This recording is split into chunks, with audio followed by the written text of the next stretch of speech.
back when y'all were working? What was it like? Yeah, the crab houses and all that going on. You had your crab sheds out on the river? Crab floats, outboard motor boats, running into each other. Hauling ice out to the crab houses and shedding crabs. Yeah. Yeah. What about fish trapping, Junior? How does that work? Hard work.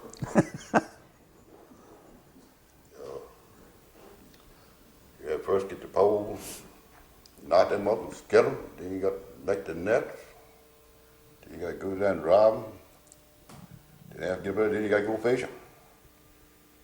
Tough way to live. Tough work. Now, did you do that? What time of year did you do the fish trapping?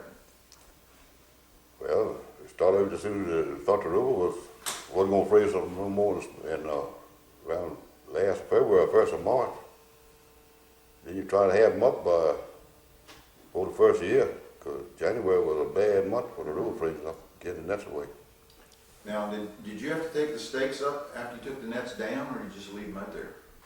Well, we tried to take them up. Sometimes we couldn't. Most times we tried to take them up. Mm-hmm. And could you use the nets more than 1 year? Yeah. Yeah. Did you have to stretch them out and repair them or do anything? Oh yeah, you had to mend them up. Uh-huh. Yeah. Did you make your own nets? Well, we bought the net, but we had to hang them the way we wanted. That's all. Mm-hmm. And you cut your own poles? We did, most of them. Mm-hmm. That's Towards the last, we bought them all cut. At first, we cut them ourselves. We didn't have money to buy. And what kind of fish did you mainly catch? Well, whatever was in the river most time.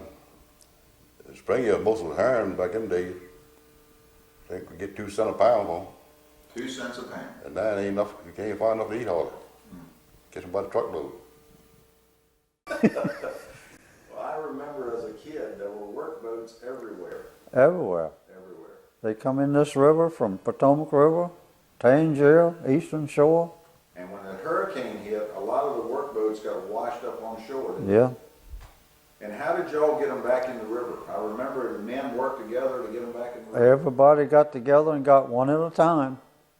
And what'd you do? Put them on rollers and roll Put them on board, big rollers, and roll them down, and put some more rollers in front of them, and keep rolling them down to the water.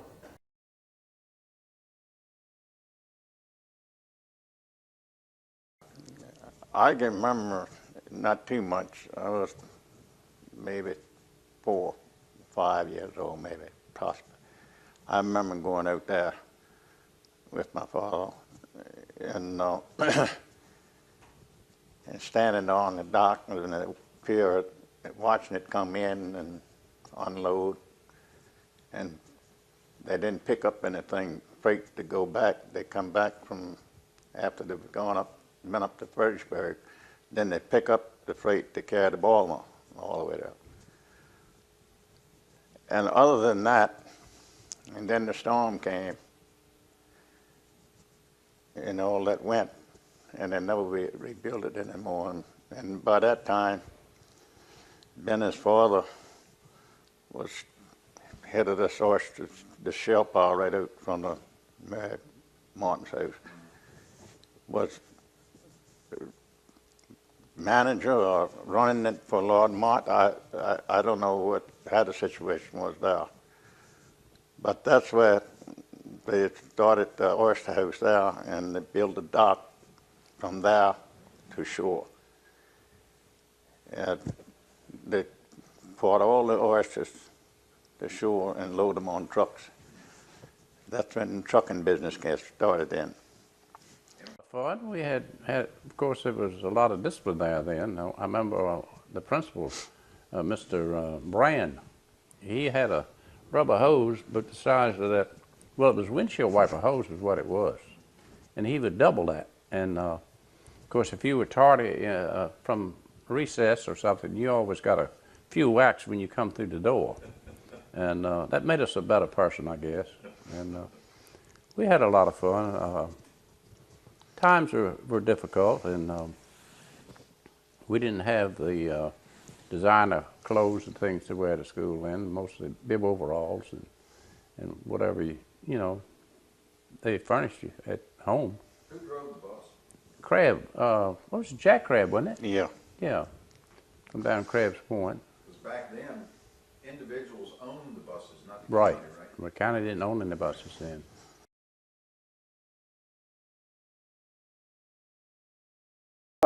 And he thought the house was on fire.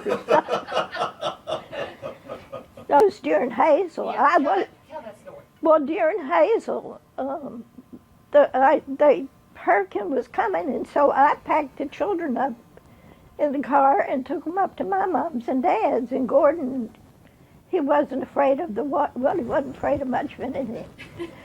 And he said, "Well, I'm not gonna go. You go, and and when it's all over, I'll come get you." But he said he woke up in the middle of the night and he heard the banging, pots and pans banging, and he thought, well, that's unusual. And he reached over and put his hand down, and the tide had come up into the house. And my shoes were floating out of the closet, and the pots and pans were floating. But it didn't bother Gordon. What bothered him was there was a boat, I don't know whose boat it was, a big old work boat had wedged up under our house.